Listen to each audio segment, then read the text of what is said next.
Hi, I'm Shoestring Jane. Welcome back to my channel where I talk about all things thrifty, frugal and money saving. So if you like that sort of content, don't forget to subscribe. On to the video, and this time I thought I would end the year by looking ahead and talking about my New Year's resolutions. Here we go.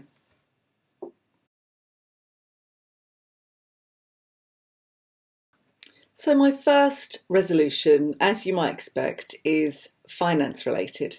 So I've already sat down and done the budget for January and had a look at kind of long-term goals for the year as well. And one of the things, I've mentioned this in a previous video, but I'll mention it again. One of the things that we want to do this year is to redo the kitchen on a budget. Our kitchen is awful. I mean, I think whoever put it in just didn't have a spirit level with them and was maybe, I don't know, an eye patch on one eye or something. They didn't do a very good job of it. It looks okay until you come to use it and you realise how awful it is. But now also, due to use, the front of the cabinets has kind of started coming away a bit. It doesn't look very nice. So we cannot afford to rip it out and start again. I would love to do that, but that's not an option, particularly as we are thinking of moving house during 2023. So having a kitchen that looks nice is quite important, really. So this year we are going to be saving for a kitchen revamp, not for a new kitchen, a kitchen revamp. It will be fairly a budget, well, a tight budget. It will be a very tight budget. So we're looking at maybe £1,000 to replace the cabinet doors, possibly do the work surfaces, and then just give it a paint and just tart it up, basically. So I'm going to be saving, I'm thinking the way to do it, if I want to save at least £1,000 this year, I was thinking of using my YouTube earnings to do that and to take it at least £100 a month from YouTube, because that would be obviously more than £1,000 by the end of the year. So thank you so much to those of you that let the adverts run, by the way, because that is the only way that we earn any money when we're creating content for YouTube. And I have earned a bit. I've started to earn a little bit. It's nothing really considering the time that you put in, really. Google AdSense doesn't pay very much at all, but it does add up and it is helpful. And I enjoy doing it anyway. So I think the most I've earned so far has been £174 in a month. So not a lot. However, if I put at least part of that towards the kitchen fund, that would make a big difference for the end of the year. So that is what I'm going to do. And still kind of financial, the other thing I want to do this year is update my will. It's been really probably 10 years since I did my will. I can't even remember what I put in it. So I'm going to do that and make sure that it makes sense. It's what I would like should the worst happen. And still on the financial side of things, I do budget. I always have a written budget. I've long since stopped tracking every penny that I spend.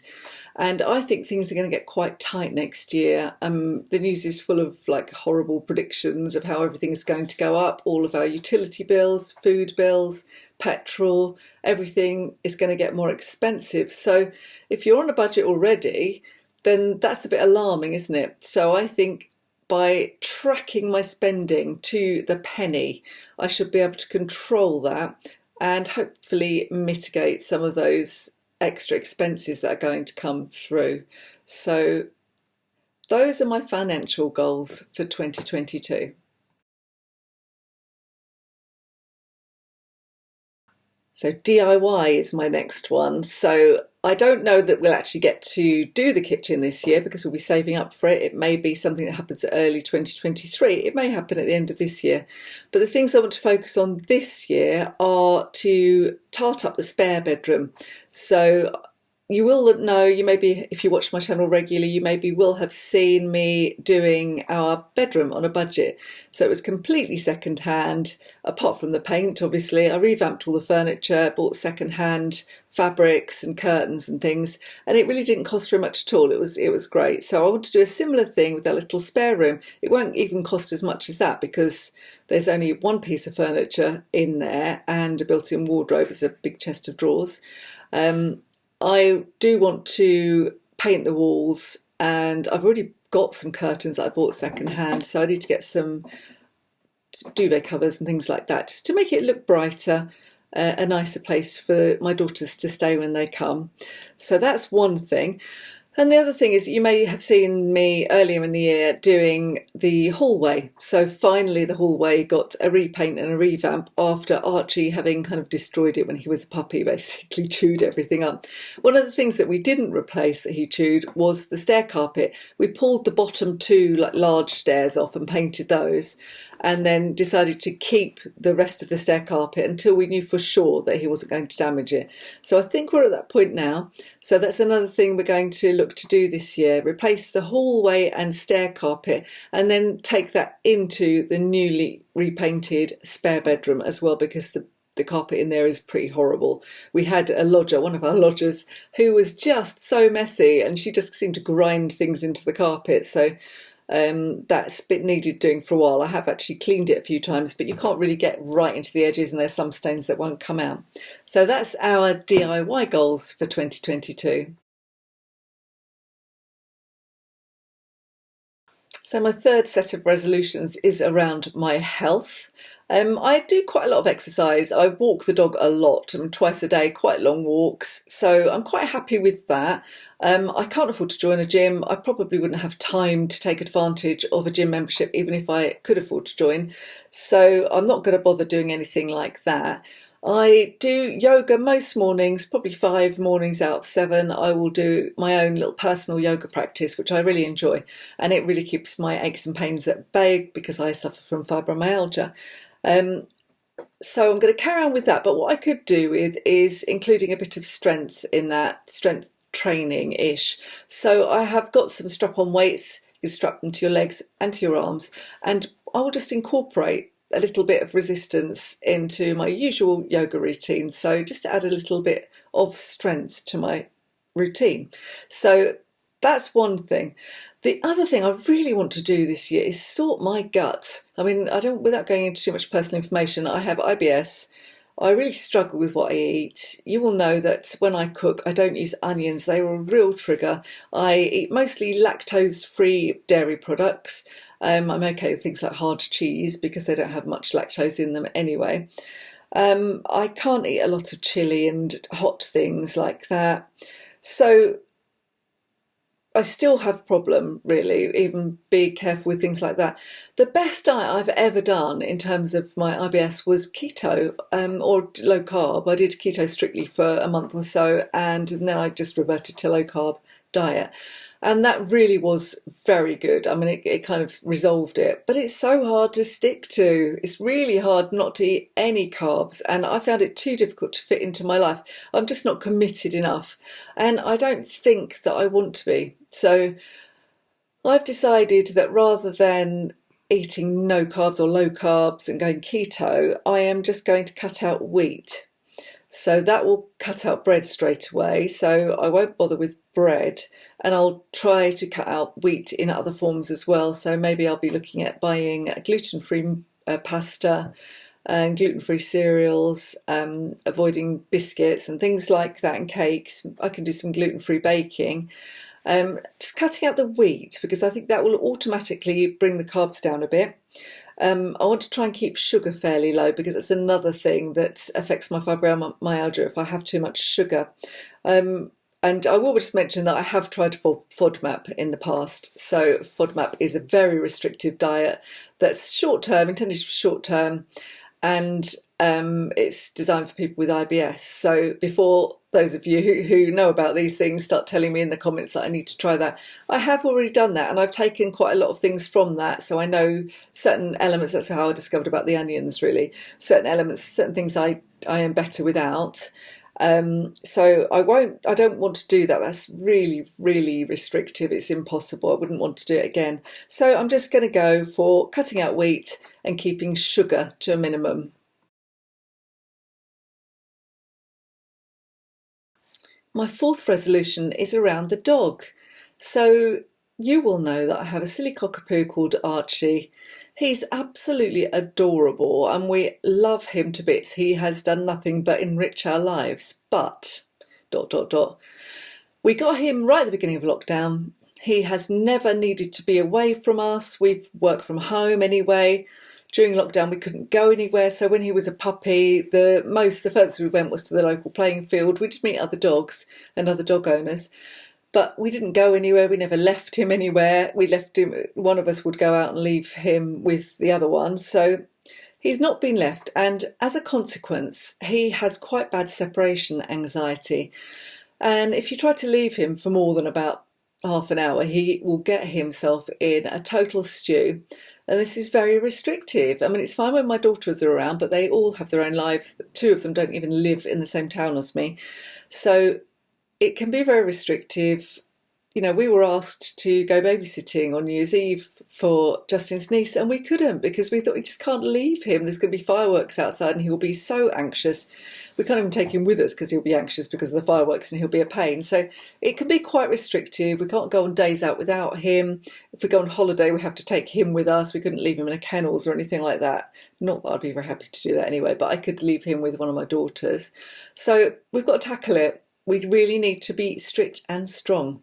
So we've started leaving him. So we've only just started. So we literally just will go out for 5 minutes at a time. We're doing this every day.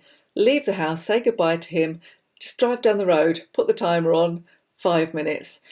Going to do that for a week. Then we're going to increase it to 10 minutes, then 15 minutes, etc. and so on until we can maybe go for an hour round to the supermarket or do a bit of charity shopping or whatever we want to do. But we can actually do something without him, and he's got to learn to be by himself. So I hope he doesn't just bark continuously, because he does that at the moment while we're out.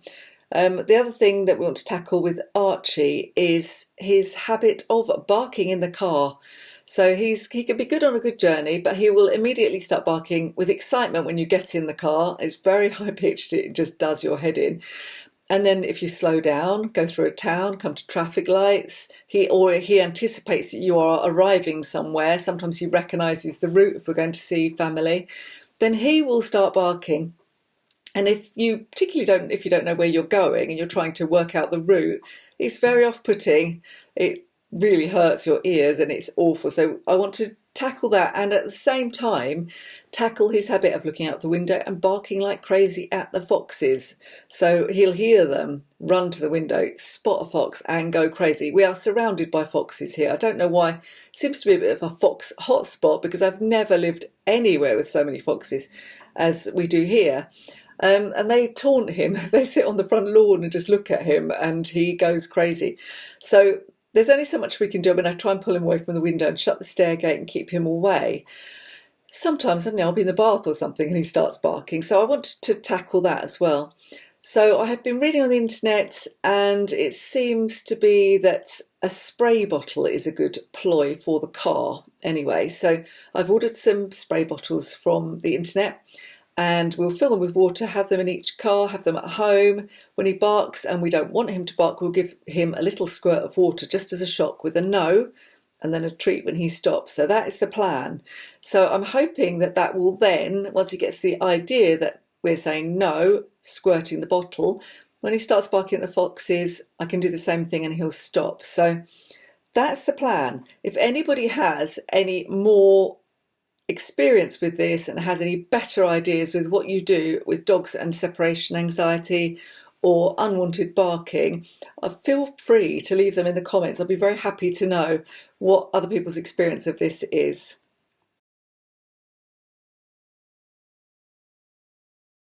And my final resolution for 2022 is time management, and to improve my time management. Since I started being self-employed a couple of years ago, I have got worse, not better, at time management. My old colleagues would have said that I was the most organised of all of them, and I was very good at time management when I was at work.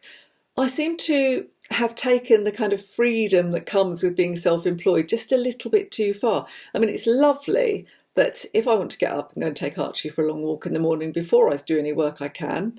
It's lovely that if a friend calls round for coffee, I can just stop what I'm doing.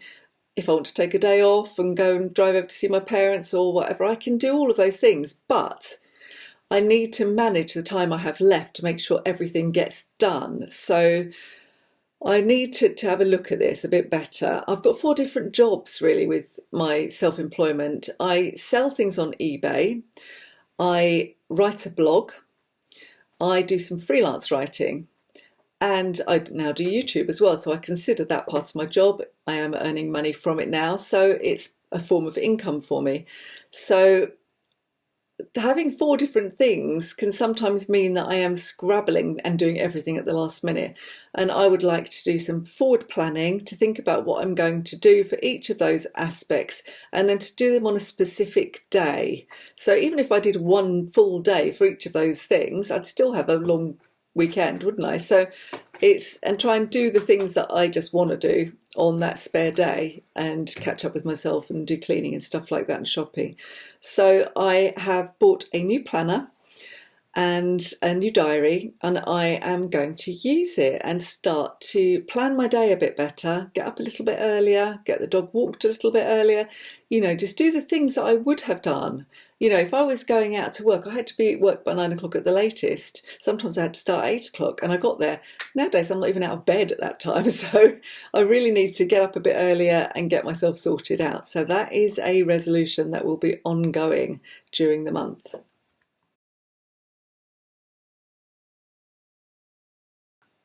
So I think that my resolutions are realistic and achievable. There's not really much point in making resolutions that are just going to be too difficult to achieve, and then you feel like you've let yourself down and you haven't even got to the end of January and they've gone. But mine are, I think, achievable. So a few around the finance side, DIY, a bit of time management, my health, and the dog. The dog is a biggie for me. I really want to get a hold of that this year. So those are my 5 New Year's resolutions. Have you got any? What are your resolutions for 2022? Let me know in the comments. Don't forget to like this video if you enjoyed it. Subscribe. I really appreciate everybody that subscribes, and hit your notifications bell so you know next time I'm about to publish something. I'll see you next time. Bye for now.